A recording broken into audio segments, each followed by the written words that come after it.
So here we are in life, step oneing, sometimes because we want to, sometimes because we're just observing something in life causes us that. So well said.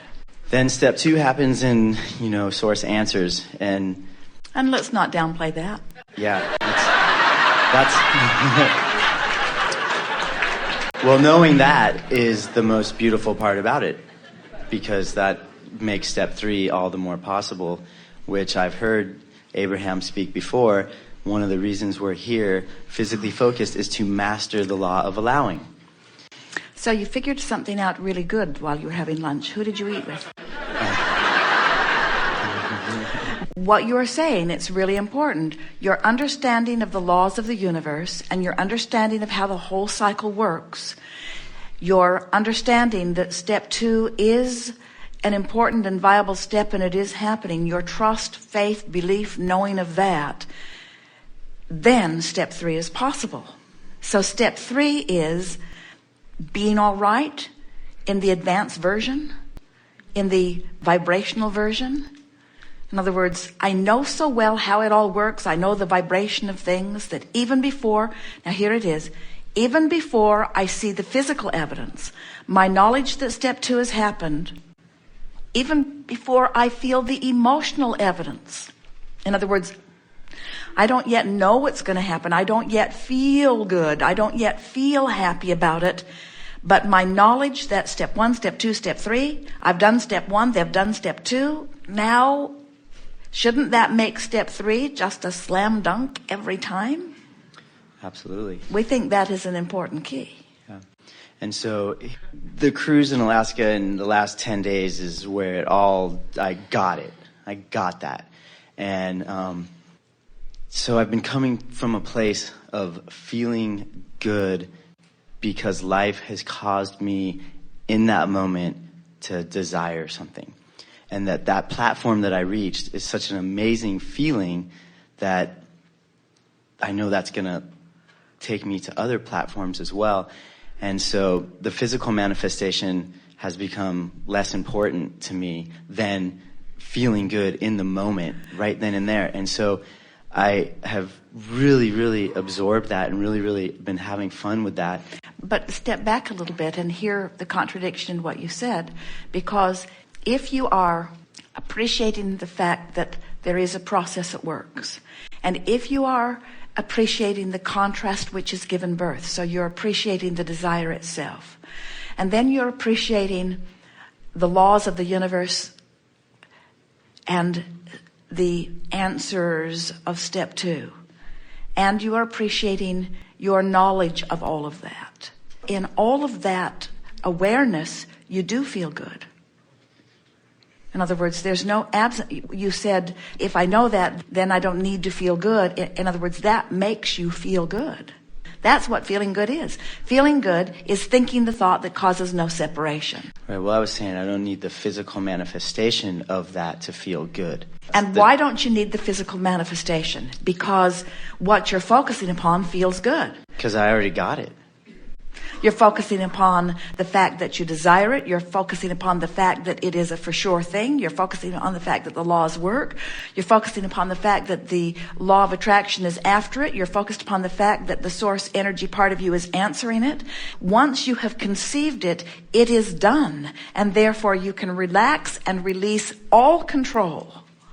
And in the releasing of control and awareness of its absence of doneness, it's done on every level, and now you feel good. Yeah, and if it's a cherry on top, it's the whipped cream, the physical manifestation. And it's brief. And it's brief. And so... But it doesn't matter that it's brief, because the whole process is what summoned you through life. The brevity of the manifestation and the brevity of the thrill of the manifestation. Esther says to Jerry, how about buying me that beautiful new car? It will make me happy for the afternoon. Yeah. And it's about that long that it gives you that sort of buzz. That's why we begin every gathering saying, are you appreciating the contrast of your time and place? And one day we will say that, and we will hear collectively from you, yes, we devour, we enjoy, we bless the contrast that gives birth to the desire. And that's where you started there. When you are blessing the desire that is within you, fulfilled in terms of manifestation or not, the existence of desire unchallenged is joyful life. The existence of desire unchallenged by you vibrationally, because it's only your vibration that can challenge it. So the existence of unchallenged desire is blissful, successful life. So what's it going to take for me to stop challenging my own desire? Well, it helps to understand the laws, and it helps to focus upon it. But there is this, it's fine-tuning, isn't it? It's very fine-tuning, and that's what I'm trying to get at is, I feel like this group is coming together in these workshops pretty tuned in and have absorbed a lot of the teachings of Abraham and are coming here with fine-tuning questions. For sure. Now. It's like the same group moving from city to city. Yeah, and so, and then you hear the conversations going on, and it seems like people are thinking that they're telling the story in a way that is creating alignment for them. But what I hear sometimes is that they're focused on the what, the when, the who. It's why we began as how. we did today, because even Esther, with all that she knows and all that she's practiced, is telling a story that is so surface, it's not making the vibrational difference for her.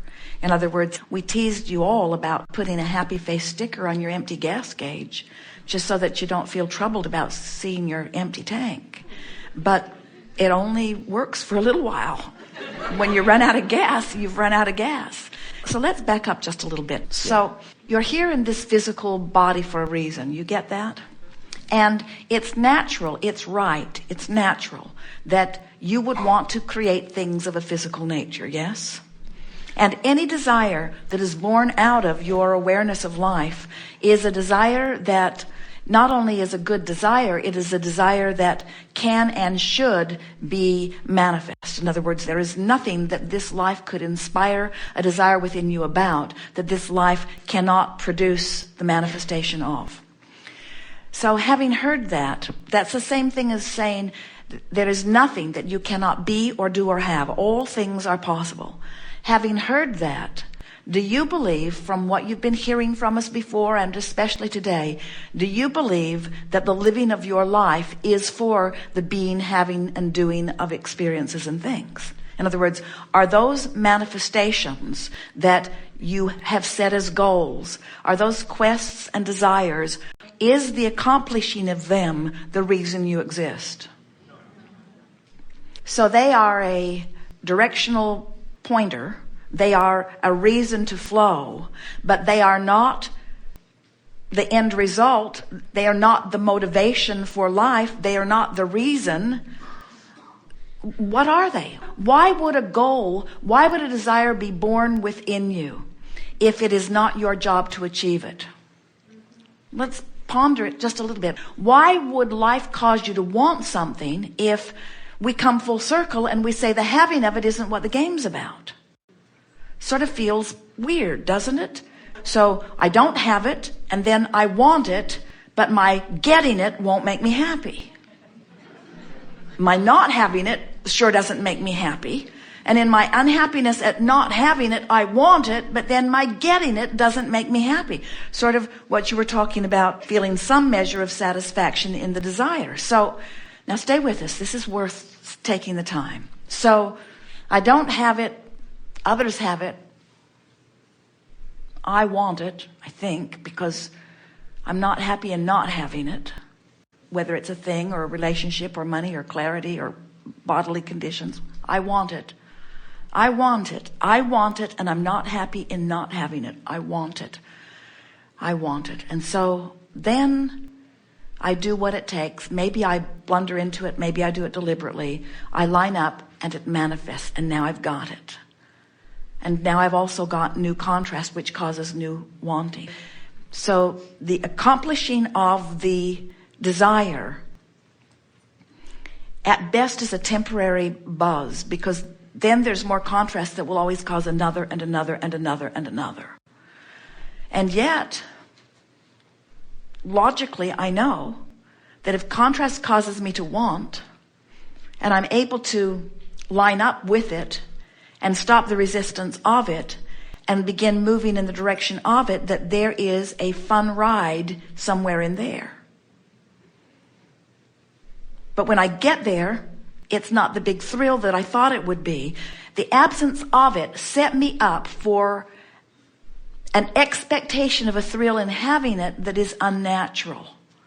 Because it is not the accomplishing of something that is the measure of success. It is the joyful journey that is the measure of success. So I don't have it and I want it. And now I've got it and whoopee. But now I don't have that and I want it. But now I've got it and whoopee. What am I missing? What am I missing? It's the premise is flawed. It's the idea that the accomplishment is the reward, when it is the opportunity to accomplish that is the reward. In there somewhere can you find sheer appreciation for the life-giving components of contrast. Don't you just love having opportunities to choose? When you're at a buffet, you like it.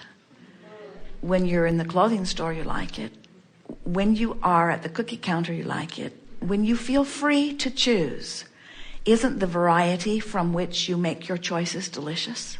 If you can appreciate your right to choose, then the pushing against of the parts of the contrast that you don't want would be non-existent.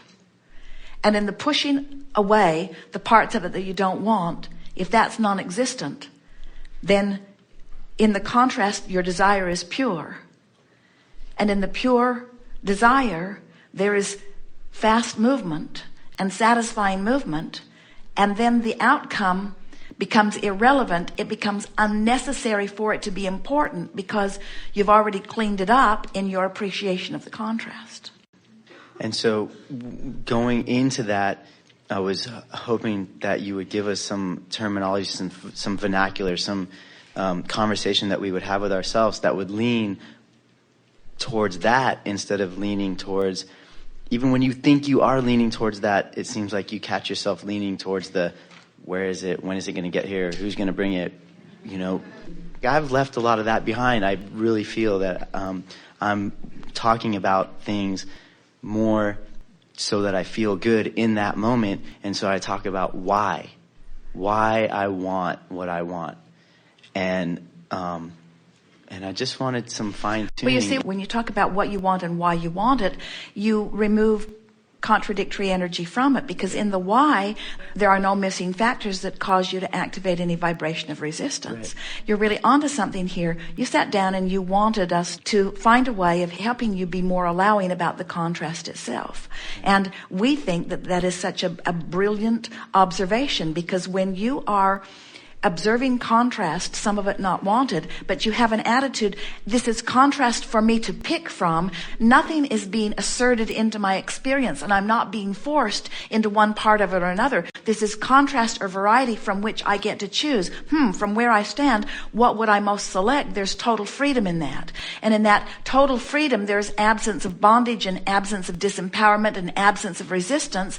And in that absence of resistance, then you just choose and flow and choose and flow and choose and flow.